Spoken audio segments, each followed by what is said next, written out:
Chit Sukhaswarupaya Swamine Tapaharane. So, last time, this lecture on realization by Vivekananda, we were discussing what exactly this word faith means and whether it really means belief without reasoning or not. Yeah? And depending on the particular kind of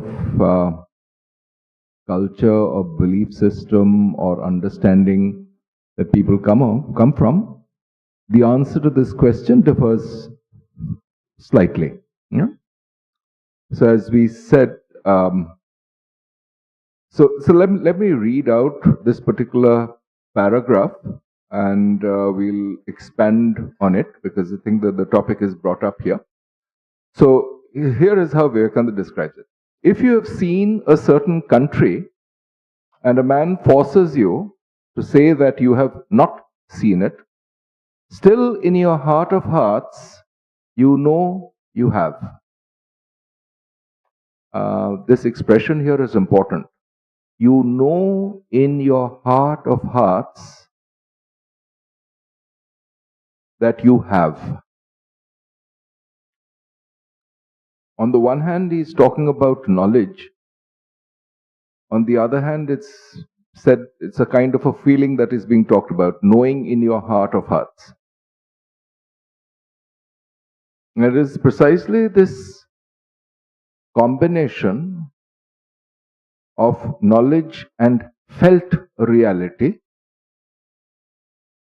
this particular combination is really what should pass off as faith, not an intellectual assent, not an emotional exuberance, but really this combination of felt, something that is felt as real, along with this capacity to know. So in some sense, it's a combination, as we said, of these three faculties: knowledge, feeling, and willing. Yeah? These three primary faculties. In other words, it's basically understanding, knowing, or feeling with an integrated being. Yeah? So very often in the more devotional aspects of religion, there is this tendency to decry people who dare reason. Yeah? And that somehow or the other is not a particularly healthy culture. Because after all, this faculty of reasoning that we have is something that is, in some sense, unique to human beings.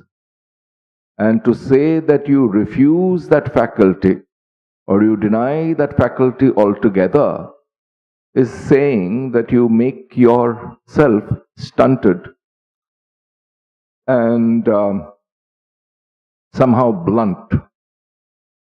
On the other hand, it also does not mean that you keep, so we had talked about this particular verse. This is after all, this lecture is really based on the Kathopanishad. So we had discussed this particular verse from the Kathopanishad at length last time and the time before that. Na esha tarkena mati apaneya. Yeah? So which means that so long as this exercise of reasoning is guided by a desire for truth, which means this desire for a felt reality, it's perfectly fine, it is perfectly reasonable, in fact it's perfectly essential. Because if you don't do it, then all kinds of superstitious nonsense will come and clutter our minds, clutter our understanding. Not so a mere intellectual exercise for the sake of rational gymnastics. That's not the point of it. Yeah? So not intellectual gymnastics for its own sake, not rational exercise for its own sake, which means the academic discipline of arguing to and fro logical argumentation is not what is aimed at here. The aim is not just to have an intellectual exercise, which is, as we described last time, essentially the intellectual analog of a mindless ritual. And what exactly is the mindful aspect of the same exercise? It is when that capacity to reason is hooked to the engine that drives the being towards truth, towards felt reality, which means towards further and further integration of the rational faculty with the emotive, with the volitional faculties, which means first that which is reasoned out is felt and acted upon. Yeah? If something is merely reasoned upon and not felt, then it has not transitioned to the level at which the person understands that this really is true. That's the first step. And then, if one is not acting on the basis of what one is claiming to have felt is true, then it means that the volitional part of the being is not participating in this pursuit for truth. It is precisely when these three faculties get integrated that the integration of these three faculties can legitimately be called faith. Yeah? That's what is being aimed at here. That's what's being explained here. So when you see religion and God in a more intense sense than you see this external world, nothing will be able to shake your belief. See, for instance, here is the point. We see this world around us. It gives us a certain sense of, let's say, for want of a better word, belief that we close our eyes and open it again, the world is going to be around, which means we act as if the world is real. This is really faith in the real sense that this world is real. This is not a rash, reasoned out thing. It is something that is probably born out of habits, but whatever be the reason, whatever be the causal chain leading to it, the belief system is genuine. Yeah? That this world is real is a felt truth. And so what is being said here is that when you see religion and God in a more intense sense, therefore, the sense of reality of anything supersensuous, otherwise we keep on using these words. People who are more devotional in nature use God. People who are more analytical in nature either use Shunya if they have a Buddhist inclination, or they say Brahman if they are Vedantic, or they say consciousness if they are more scientifically inclined. But how much of it is sensed as real? And it's only when it is sensed to be more real than the way we sense the world, than the way we look out and feel that this world is real. It's only when that feeling of reality about the world gets superseded by the sense of reality in whatever this transcendent construct that we're talking about, be it you can call it consciousness or Atman or Brahman or Shunya or God. Doesn't matter what name you give it. It's only when this particular, let's say, suprasensuous reality dawns in our being and is granted subjectively a greater sense of reality. Only then do we have any right to call it real. And that is the root of what is called faith here. Yeah? When you have real faith, nothing will be able to shake your belief. Just as if somebody comes along and tells us, oh no, this world does not really exist, it's not real, etc., etc., which is why we have such a hard time grasping either Madhyamaka Buddhism, which declares that everything is Shunya, or Vedanta, It says Jagat Mithya. It's very difficult to grasp. Why? Because we are habituated. We are habituated in granting reality to things that we see through our eyes, hear through our ears, etc. And therefore, this argument, the logical vichara that we exercise, is too weak an instrument, too powerless to strive against this habit that we have developed of granting reality to the world around us.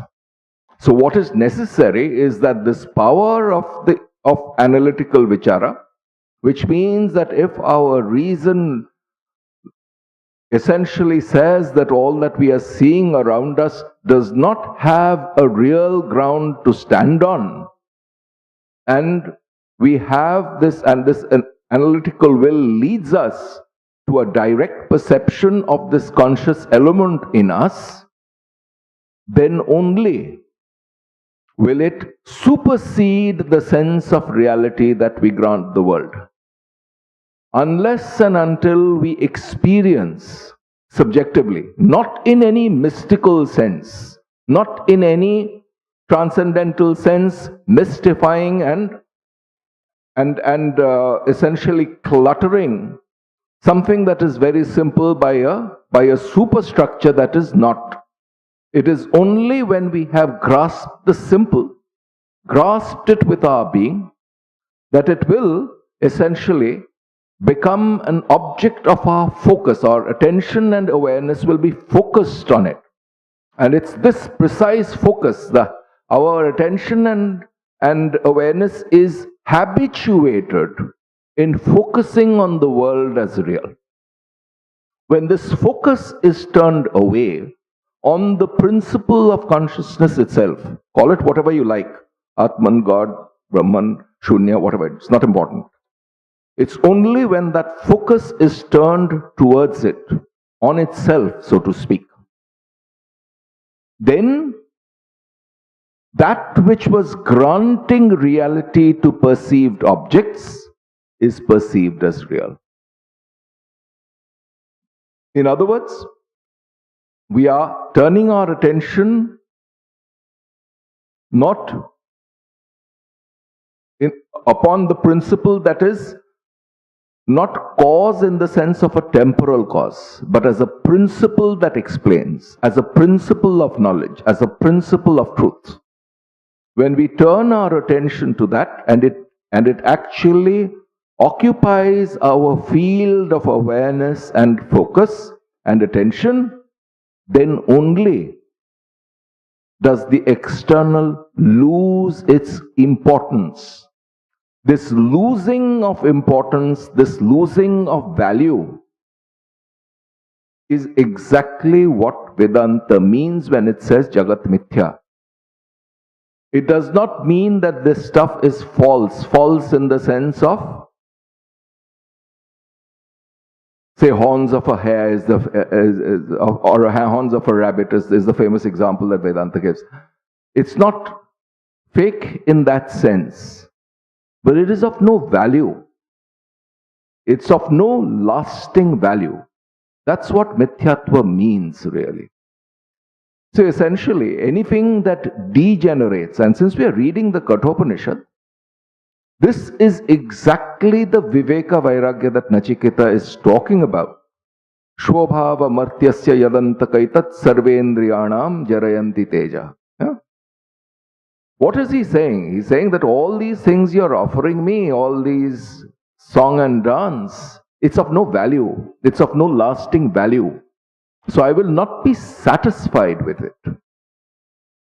Therefore, I need that which is lasting, which is not caught, not enmeshed in the framework that takes up things, makes them emerge, then lets them decay and degenerate. Yeah? So this particular capacity to turn this focus of attention onto the source of consciousness itself within us is really what is being talked about. Somehow or the other, when we deal with the world, we have this principle of consciousness within us, which captures certain objects. They could be thoughts, they could be ideas, they could be feelings, they could be objects themselves. And all our life in the world is in this twilight zone between this conscious principle, which we regard as light, and the unconscious principle, which is its object. And because we are capable of thinking, we bring along this intellectual superstructure which calls this conscious principle the subject, that which it is aware of the object, and that which goes in between knowledge or feeling or willing. Yeah? So subject, object, and the relationship between them. This is the Triputi that Vedanta talks about, and all our life is spent on this, spent at this level. But since we are situated in this confusion of the subject and the object, between the conscious principle and the unconscious principle, therefore, we exercise our intellects to separate out that which is the object from that which is the subject. We think in terms of dualities, therefore we talk about the subjective principle and the objective principle. Why? Because we would like to clarify this confusion. And once we do that, once we start doing that, what we are doing really is trying to reduce the confusion in our minds between the conscious aspect of ourselves and the unconscious aspect of ourselves. It is then that we start understanding which aspect is unconscious, which aspect is conscious, and can we turn our attention away from the latter towards the former. This is the exercise. It's something to be done. It's not something to be talked about, not something to be merely reasoned, not some intellectual gymnastics. It's an experiment. It's an experiment that is to be done on ourselves. We are the laboratory. We are the scientist in the laboratory. Yeah? This psychophysical system with which we are accompanied all our lives, this is the laboratory, and we turn our attention within this towards ourselves. This exercise of the faculty to get out of this mesh of what we call the objective reality is what this exercise is about.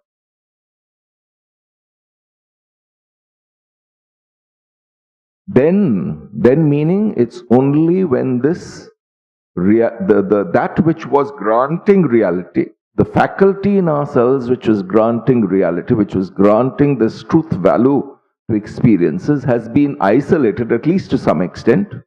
It's only when that is done, Vivekananda says, then you have real faith. Yeah. That is what is meant by the words in your gospel.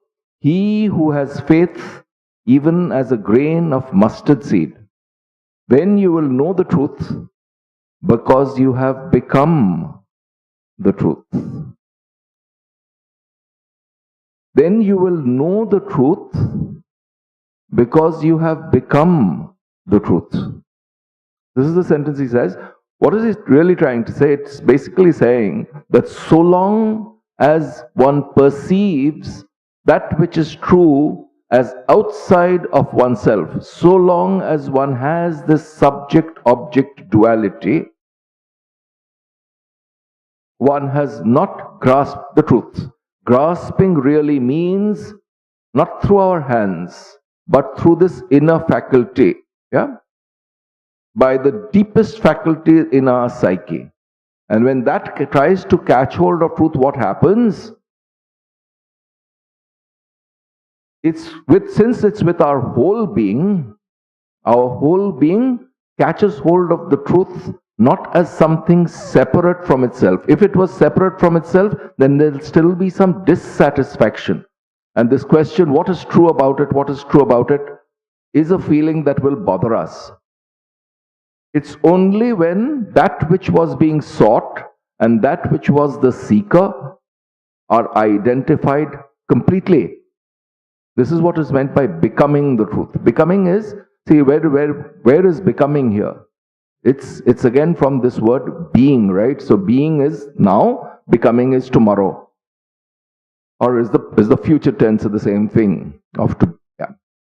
So if one is to be the truth, what is happening is that the sat or the being aspect of reality and knowledge, which is the truth aspect of reality, are combined. Again, as I said, felt reality and knowledge gets combined, which means not outside, not in the world, but this trichotomy in which we divide our psyche. Something is thought about and reasoned about, and somehow or the other arrive at some kind of reasoned truth. Yes, that's one faculty, true enough. Then there's something that is felt. That's the emotional faculty refined. And then there is a sense of reality. This is the sat. Sat, yeah. So basically, satisfaction or joy on the one hand, truth on the second, and being itself on the third. All these three combined, which means basically it's not combined as three things put together like a flower bouquet, but the capacities in ourselves which manifest through these three faculties are traced to a common unification in our psyche. Then felt, thought, and willed become one. And this unification or integration in our psyche is what is being sought. Not a fragmented reality, but an integrated one. Then you will know the truth because you have become the truth. That's what is said here. And he goes on to say this. This is the watchword of the Vedanta. Realize religion, no talking will do. But it is done with great difficulty. He has hidden himself inside the atom, this ancient one who resides in the inmost recesses of every human heart. The sages realized him through the power of introspection and got beyond both joy and misery, beyond what we call virtue and vice, beyond good and bad deeds, beyond being and non-being. He who has seen him has seen the reality.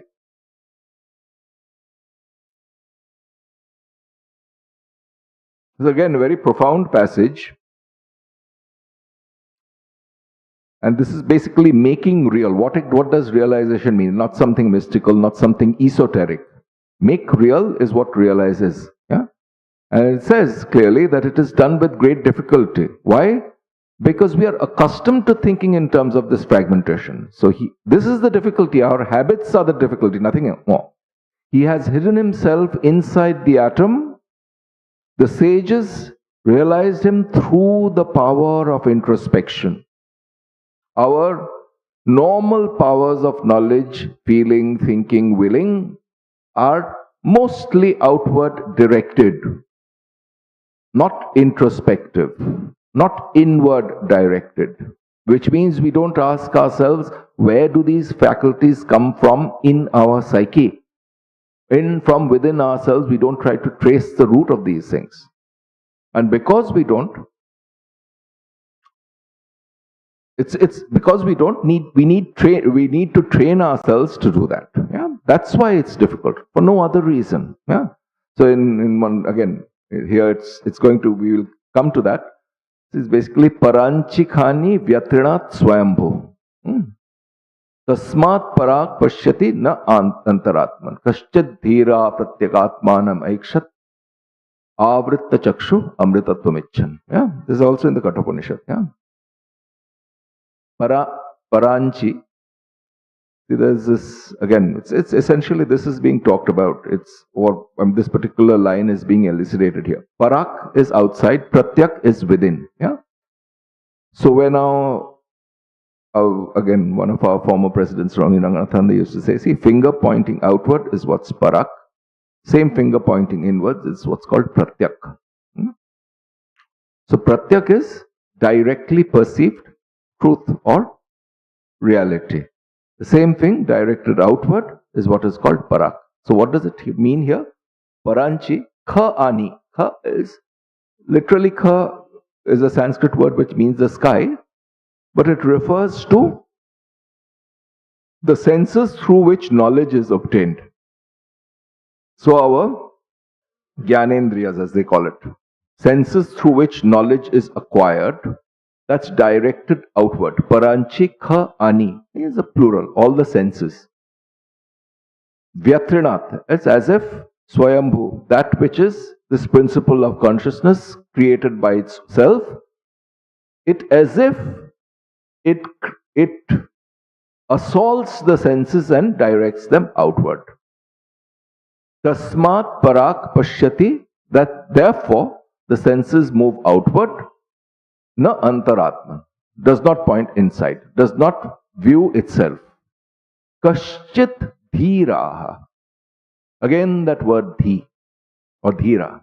Kaschit, a rare dhira, a rare individual in whom these three faculties, feeling, willing and thinking or analyzing, are integrated. Kaschit dhira, a rare person in whom these faculties are combined as one.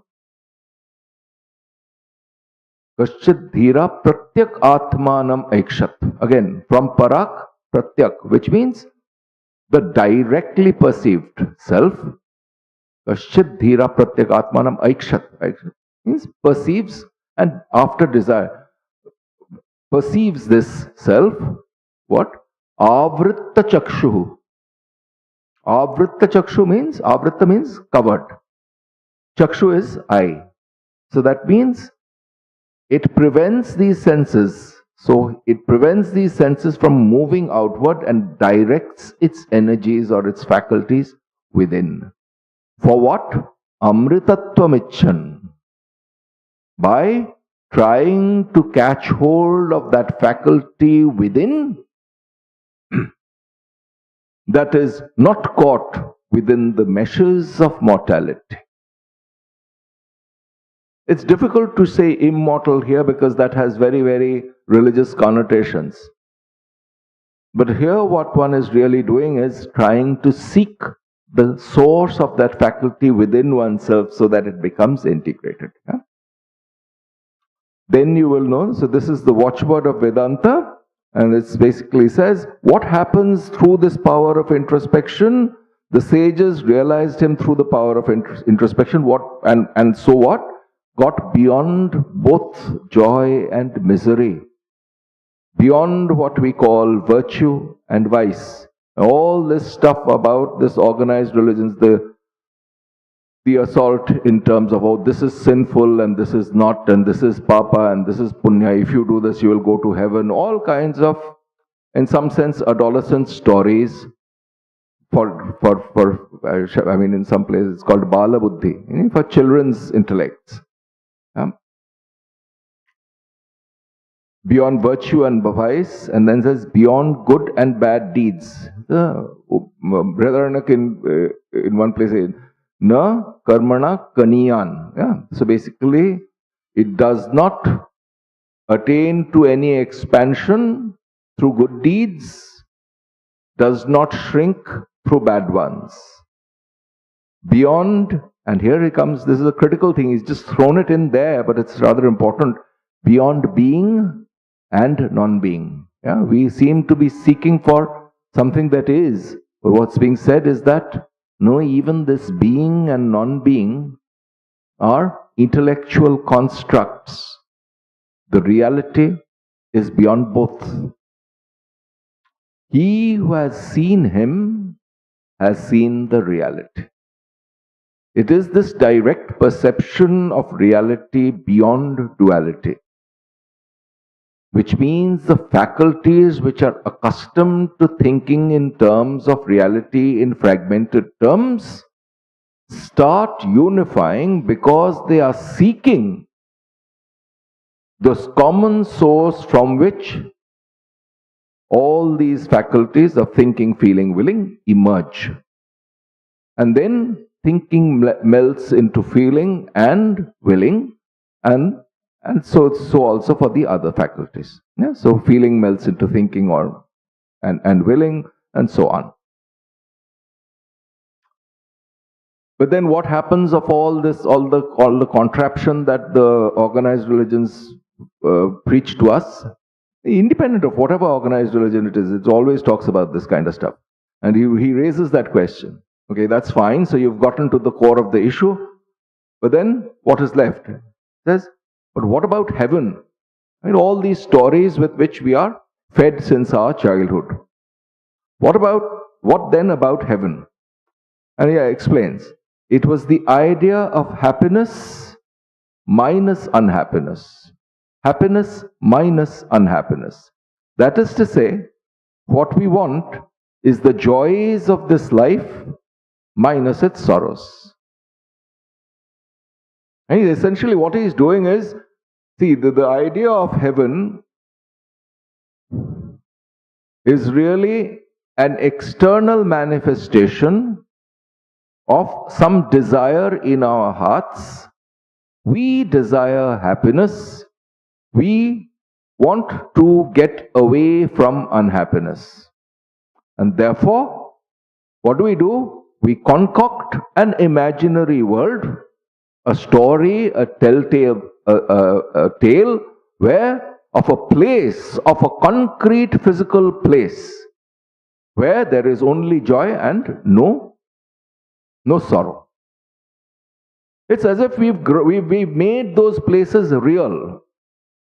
We've granted reality. We've granted reality to those places just as we grant reality to this world around us. And without any evidence whatsoever, apart from this narrative-making habit in our minds, we grant such an imaginary thing the reality that we grant this world. And so we talk about heavens and hells and etc., etc. So what is the root of that idea is being talked about here? Where does it come forth from? And what is being said here is that it comes forth from our own being, from our own hearts. It's not created outside. It's there within ourselves. Those ideas are there within ourselves, and therefore various things are concocted out of it. Various imaginary stories, and it's kind of irrelevant to ask whether heavens and hells are real or not. It's irrelevant basically because the reality that grants these things, the faculties that grant these things reality are there within us. Why not seek there? And the reason why we don't seek there is very simple. It's because we are not habituated towards introspection. We are accustomed to thinking with our minds directed outward. And because our minds are directed outward, so we grant some kind of a physical reality to all these imaginary tales about heavens and hells. Somewhere somebody is being fried in oil, another place there are 24-hour song and dance sequence, all kinds of nonsense. Yeah, so basically it's basically some kind of childish imagination, no more. Yeah. When somebody says that, okay, so just by thought you're going to enjoy. Yeah, sure, it's the same thing happens during our dreams. It's happening on a daily basis. It's not something esoteric. It's not something for which you have to come up with some imaginary, fictitious thing and say, oh, there is this great place. It's a common sense thing. You remove all the exclamation marks from all these statements, replace them by something tautological that's happening on a day-to-day basis, and the stupid wonder of it that was there is removed, and it becomes something that is commonsensical. Yeah. Which means basically, yeah. So it's in some sense it's depriving a person of certain indulgences. But in a place in Vivekananda Shankar says, Natu chittasya lalanam. Yeah. So basically it's not encouraging, it's basically preventing the mind from going off on these very pleasant daydream sequences. So it's basically retracing the path of the mind from this concoction, from this construction of some imagined reality to the very real faculty which manufactures them. Yeah? So what then about heaven? And he says, it was the idea of happiness minus unhappiness. What has happened? See, it's after all Vivekananda, so it's Viveka. Meaning what? This capacity to analyze and throw away the trash. The object that was constructed is imaginary, unnecessary, unreal. What is true about it is the faculty within ourselves that gave rise to that. And it says, what is it traced to? The idea of happiness minus unhappiness. This is something that we can immediately grasp, because the idea of happiness is there in ourselves, in our psyche. The idea of unhappiness is also there. So what are we doing? It's imagining a reality in which the former is there and the second is not there. That's all that's happening, nothing more.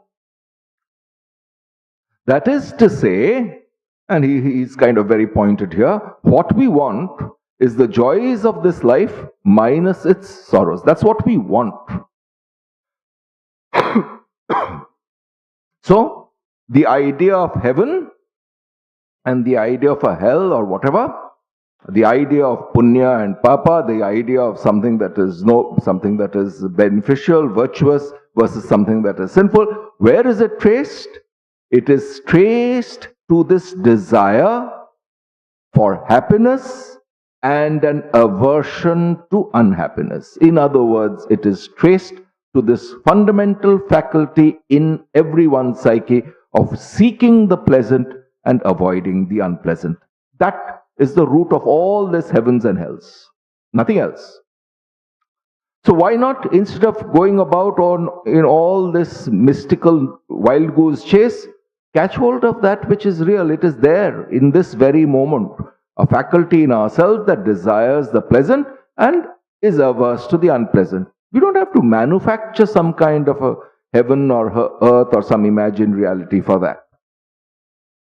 And then he starts critiquing it. He says, we want joys minus sorrows. And then he critiques it. That is a very good idea, no doubt. It comes naturally. Naturally. Meaning, we are naturally programmed to seek the pleasant and avoid the unpleasant. It comes naturally in that sense. But it is a mistake throughout. It's a mistake. Why? Because it's not consistent with truth. Because there is no such thing as absolute good, nor any such thing as absolute evil. There is no absolute in good or evil. This is what he is talking about, which means ethics or ethical concerns, which is what gives rise to this notion of papa and punya, etc., is not something that resists full enquiry. It is the basis of social constructs. It is the basis of these narratives. It is the basis of these stories, particularly all the stuff in our Puranas, all the stuff which is the mythological aspects of various organized religions. It does not make them true in any in any lasting sense. And that is why he says there is no such thing, because one is seeking the good and avoiding the bad. There is no such thing as absolute good, nor any such thing as absolute evil. To recognize that would be to recognize duality. On the other hand, it is our subjective being itself which conceives the good, which conceives the bad. And the moment it conceives the good, it immediately, simultaneously conceives its opposite, the bad. These cannot come except in pairs. And so the solution, if it is to be sought, is to be sought at a site, at a faculty where good and bad are recognized not as two separate realities, but as two forms in which our minds perceive the world. That which it moves towards is what it calls pleasant. In a more refined sense, that is exactly what becomes the good. That which it moves away from is called unpleasant in its lower aspects and evil in its deeper aspects. But when one is when one is really getting at the basis of things, one is really asking what is it in us that regards something as good and something else as evil. In other words, what is the faculty in our beings which gives rise to this dichotomy of the good and the evil? That inquiry, pursued relentlessly, essentially allows this notion of heaven and hell, Swarga, etc., and all figments of our imagination to be what they are, namely unreal exercising of the mind without value. Without value is what is mithya. It's not recognizing, not granting them any value. That is what is called mithyatva. Yeah? Essentially, understanding that all these are products of the imagination, and it's really completely irrelevant for me to try to understand whether they are or they are not, because this is idle speculation and without value. It is precisely this refusal, this steadfast, adamantine refusal to indulge ourselves in these speculations about something of value, about something imaginary having value, is what is called Jagat Mithyatva. So when we take that stand, when we take that clear analytical stand, then only we can say, all this, I have nothing, no interest, all heavens and earths and hells, all hopes and fears. This is from Vivekananda, Song of the Sannyasi. Yeah? All life, both here, do I renounce all heavens and earths and hells, all hopes and fears. Yeah? So essentially, so long as we have hopes, we have this idea of a heaven. So long as we have fears, we have an idea of a hell. But so the idea of heaven comes from hope in ourselves. The idea of hell comes from fear in ourselves. So it's not that heavens and hells are to be given up. It's basically these hopes and fears in ourselves which give rise to heavens, the idea of heaven and the idea of hell. That's where the attack, the analytical faculty needs to be focused up, and these contraptions, these hopes and fears, which clutter our mind, seen for what they are. What are they to be seen for? They are seen as things which merely cloud our understanding, and hence they are not of value.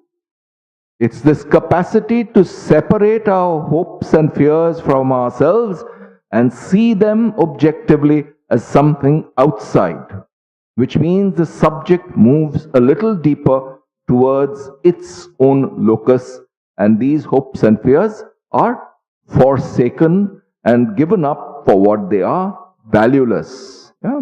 Again, Shvobhava Martyasya Yadantakaitat, same Viveka of Nachiketa, same Shraddha of Nachiketa, but now it has proceeded one more step by moving deeper.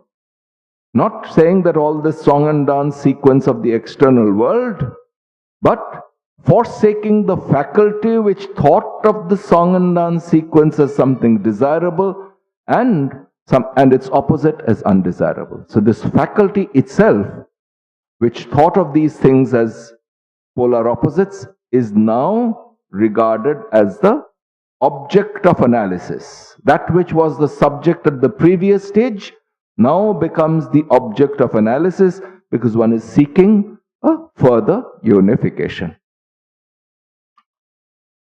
I will be away for the next 3 weeks. I'll return in the first week of March. So the Saturday following 5th of March is when we will come back. Om Shanti Shanti Shanti. Hari Om Tat Sat. Shri Ramakrishna Arpanamastu.